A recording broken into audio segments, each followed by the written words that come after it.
নমস্কাৰ এই মুহূৰ্তত আহি পৰিছে সন্ধিয়াৰ কেইবাটাও গুৰুত্বপূৰ্ণ খবৰ আৰু এনে ধৰণৰ খবৰসমূহ নিতৌ চাবৰ কাৰণে চেনেলটো সাবস্ক্ৰাইব কৰি ভিডিঅ'টোত এটা লাইক কৰি দিব।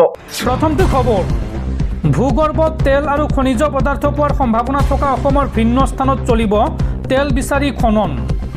কেবিনেট বৈঠকৰ অন্তত এই বৃহৎ ঘোষণা মুখ্যমন্ত্ৰী হিমন্ত বিশ্ব শৰ্মাৰ।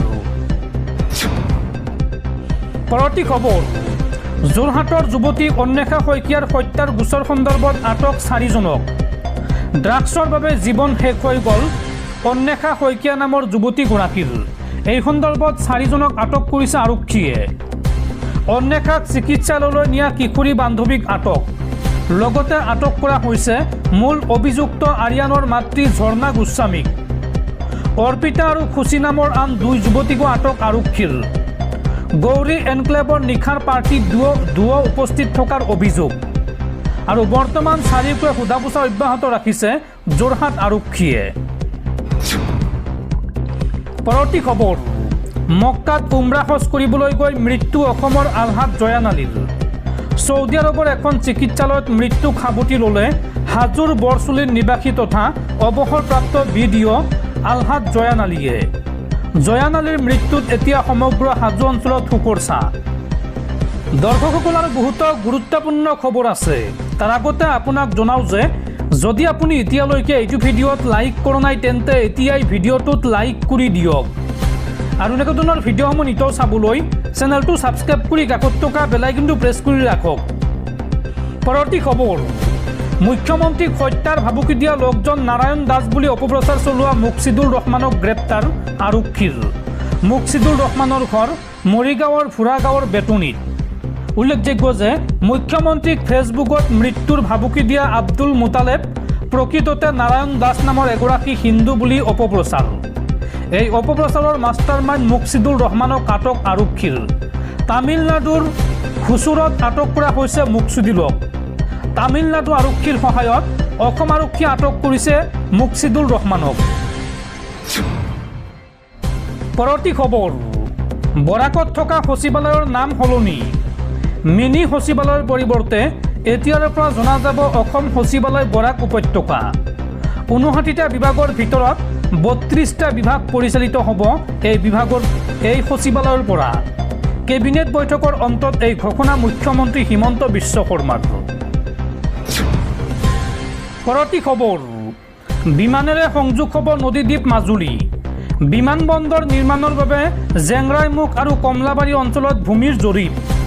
জিলা আয়ুক্ত আৰু বিভাগীয় মুৰব্বীৰ উপস্থিতিত AAR যুটীয়া পৰিদৰ্শন। পৰৱৰ্তী খবৰ, গুৱাহাটী টাউন ক্লাবৰ ঐতিহাসিক পদক্ষেপ। ঈশ্বৰ পুত্ৰ জুবিন গাৰ্গৰ নামেৰে নামাকৰণ কৰা হ'ল ফুলুংস্থিত ফুটবল একাডেমীৰ পেভিলিয়নৰ নাম। পৰৱৰ্তী খবৰ, অসমৰ বানপীড়িতলৈ বুকমাইশ্বৰ 51 লাখ টকাৰ সাহায্য। বানপীড়িতৰ সাহায্য আৰু পুনৰ্বাসনৰ বাবে আগবঢ়ায় এই সাহায্য আৰু ইয়াৰ পিছতে মুখ্যমন্ত্ৰী হিমন্ত বিশ্ব শৰ্মাই বুকমাইশ্বৰক জনালে কৃতজ্ঞতা। পৰৱৰ্তী খবৰ, উচ্চতম ন্যায়ালয়ৰ গুৰুত্বপূৰ্ণ ৰায়দান। কোনো ৰাজ্যই হাতীৰ পৰম্পৰাগত পথ অৰ্থাৎ হাতী কৰিডৰ বন্ধ কৰিব নোৱাৰিব। হাতীৰ চলাচলৰ পথত বাধা সৃষ্টি কৰাটো হাতী মানুহৰ সংঘাতৰ মাজৰ স্থায়ী সমাধান নহয়। এই নিৰ্দেশনা দেশৰ উচ্চতম ন্যায়ালয়ৰ। পৰৱৰ্তী খবৰ, সমবায় পঞ্জীয়নৰ ক্ষেত্ৰত শিথিলতা ৰাজ্য চৰকাৰৰ। এতিয়াৰ পৰা অনলাইন ব্যৱস্থাৰে হ'ব সমবায় পঞ্জীয়ন। 30 দিনৰ ভিতৰত পঞ্জীয়ন হ'ব সমবায়সমূহ আৰু গো পালন সমবায় এদিনতে পঞ্জীয়ন হ'ব। কেবিনেট বৈঠকৰ অন্তত এই ঘোষণা মুখ্যমন্ত্ৰী হিমন্ত বিশ্ব শৰ্মাৰ। পৰৱৰ্তী খবৰ, ইৰাণ আমেৰিকাৰ যুদ্ধক লৈ অসহায় স্বীকাৰোক্তি আমেৰিকাৰ ৰাষ্ট্ৰপতি ডোনাল্ড ট্ৰাম্পৰ। ডোনাল্ড ট্ৰাম্পে এই কথা স্বীকাৰ কৰিলে যে আমেৰিকাৰ ৰাষ্ট্ৰপতি ডোনাল্ড ট্ৰাম্পৰ কথা ইৰাণে নুশুনে। আমেৰিকাৰ ৰাষ্ট্ৰপতিয়ে যিটো কয় তাৰ ওলোটা কৰে ইৰাণে। সংবাদমেল পাতি এই অসহায় স্বীকাৰোক্তি মাৰ্কিন প্ৰেছিডেণ্ট ডোনাল্ড ট্ৰাম্পৰ। ইৰাণে যে ট্ৰাম্পৰ কথা মানি নলয় এই কথা খুদ ক'লে ডোনাল্ড ট্ৰাম্পে। ইৰাণে বিচাৰে চুক্তি, কিন্তু মই বিচৰা ধৰণে নহয়, এই মন্তব্য ডোনাল্ড ট্ৰাম্পৰ। ডোনাল্ড ট্ৰাম্পে এই সন্দৰ্ভত কয় যে মই যি বিচাৰিছোঁ সেয়া ইৰাণে মানি লোৱা নাই। ইৰাণ আৰু ওমানে নতুন পথ খোলাৰ বাবে কাম আৰম্ভ কৰিছে। ইৰাণ আৰু ওমানে হৰমুজ নিজৰ নিয়ন্ত্ৰণলৈ অনাৰ বাবে কৌশলী স্থিতি লৈছে। ইৰাণক কেতিয়াও পৰমাণু অস্ত্ৰ ল'বলৈ নিদিওঁ। ইৰাণক পৰমাণু অস্ত্ৰ লোৱাত বাধা দিয়াটো আমেৰিকাৰ দায়িত্ব। কেতিয়াও ইৰাণে পৰমাণু অস্ত্ৰ ব্যৱহাৰ বা নিৰ্মাণ কৰিব নোৱাৰিব। আমেৰিকাই বৰ্তমান হৰমুজ পথ নিজৰ নিয়ন্ত্ৰণত ৰাখিছে। হোৱাইট হাউচৰ এক সংবাদমেলত এই মন্তব্য আমেৰিকাৰ ৰাষ্ট্ৰপতি ডনাল্ড ট্ৰাম্পৰ। পৰৱৰ্তী খবৰ, সাৱধান ৰাজ্যবাসী, ৰাজ্যত পুনৰ বতৰৰ ল'ব কাল ৰূপ।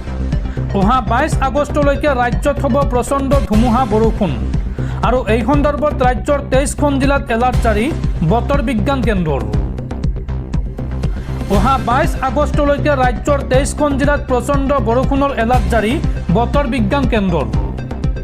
গুৱাহাটী মহানগৰীত হঠাৎ ধুমুহা বৰষুণ। অসমৰ কোন কোন জিলাত এলাৰ্ট জাৰি কৰা হৈছে চাওঁ আহক। কোকৰাঝাৰ, চিৰাং, বঙাইগাঁও এইসমূহ জিলাত জাৰি কৰা হৈছে এলাৰ্ট। আপুনি অসমৰ কোনখন জিলাৰ পৰা ভিডিঅ'টো চাই আছে কমেণ্টত জনাওক। লগতে এলাৰ্ট জাৰি কৰা হৈছে গোৱালপাৰা, বৰপেটা, নলবাৰী, কামৰূপ গ্ৰাম্য, কামৰূপ মহানগৰ, দৰং, মৰিগাঁও, নগাঁও, হোজাই, পশ্চিম কাৰ্বি আংলং, গোলাঘাট, ডিব্ৰুগড়, তিনিচুকীয়া, ডিমা হাছাও, শ্ৰীভূমি, হাইলাকান্দি আৰু কাছাৰত জাৰি কৰা হৈছে য়েল্ল' এলাৰ্ট। এই জিলাকেইখনৰ উপৰিও ৰাজ্যৰ আটাইকেইখন জিলাতে কম বেছি পৰিমাণে বৰষুণৰ সম্ভাৱনা আছে। এই কথা জনাইছে বতৰ বিজ্ঞান কেন্দ্ৰই। পৰৱৰ্তী খবৰ, ৰাজ্যত পুনৰ সভ্য সমাজক লজ্জানত কৰা ঘটনা। এইবাৰ প্ৰথম শ্ৰেণীৰ ছাত্ৰীৰ সৈতে কুকৰ্ম 54 বছৰীয়া মুক্তিনাথ বৰাৰ। খেলি থকা অৱস্থাতে মুক্তিনাথে ফুচুলাই নিছিল প্ৰথম শ্ৰেণীৰ ছাত্ৰীগৰাকীক। প্ৰথম শ্ৰেণীৰ ছাত্ৰীৰ সৈতে এইবাৰ কুকৰ্ম 54 বছৰীয়া মুক্তিনাথ বৰাৰ। উজনি অসমৰ আমগুৰিৰ মৰা বজাৰত সংঘটিত হৈছে এই লজ্জাজনক ঘটনা। খেলি থকা অৱস্থাতে শিশুটিক ফুচুলাই নিছিল মুক্তিনাথে আৰু মুক্তিনাথে কুকৰ্ম কৰাৰ চেষ্টা কৰিছিল প্ৰথম শ্ৰেণীৰ ছাত্ৰীগৰাকীৰ সৈতে। ছাত্ৰীগৰাকীয়ে সমস্ত বিৱৰণ দিয়া মাতৃৰ আগত আৰু এই ঘটনা জনাৰ পিছতে আমগুৰি আৰক্ষী থানাত এজাহাৰ দাখিল কৰে পৰিয়ালে। আমগুৰি আৰক্ষীয়ে তাৎক্ষণিকভাৱে অভিযান চলাই কৰায়ত্ব কৰে লম্পট মুক্তিনাথ বৰাক। গোচৰ ৰুজু হোৱাৰ পিছতে মুক্তিনাথ বৰাক প্ৰেৰণ কৰা হয় জেল হাজতলৈ। পৰৱৰ্তী খবৰ, মুখ্যমন্ত্ৰীক লগ পালে সুৰ সলনি হৈ যায় বিধায়ক অখিল গগৈৰ। কেতিয়াবা ছাৰ কেতিয়াবা তই। বিধায়ক অখিল গগৈক এইদৰে তীব্ৰ কটাক্ষ APCCৰ সভাপতি গৌৰৱ গগৈৰ। শিৱসাগৰত বানে তাণ্ডৱ চলাই থকাৰ সময়ত গৌৰৱ গগৈয়ে ফোন কৰি এটা খবৰো নোলোৱাৰ অভিযোগ উত্থাপন কৰিছিল অখিল গগৈয়ে।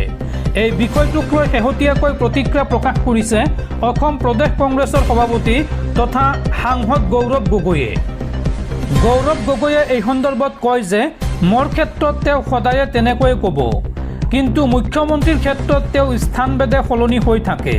মুখ্যমন্ত্ৰীক কাষত পালে তেওঁৰ সুৰ সলনি হৈ যায়। মুখ্যমন্ত্ৰীৰ কপাল ভাল যে কেতিয়াবা অখিল গগৈৰ পৰা মিঠা মাতো শুনিব, কৃতজ্ঞতাও লাভ কৰিব। অখিল গগৈৰ পৰা মুখ্যমন্ত্ৰীয়ে কেতিয়াবা টেঙা আমো খাব আৰু কেতিয়াবা নাৰিকলৰ লাড়ু খাব। সাংসদগৰাকীয়ে অখিল গগৈক কটাক্ষ কৰি লগতে কয় যে মোৰ ক্ষেত্ৰত যে তেওঁৰ সুৰ সাল সলনি নহয় সেইটো মই ভাল পাওঁ।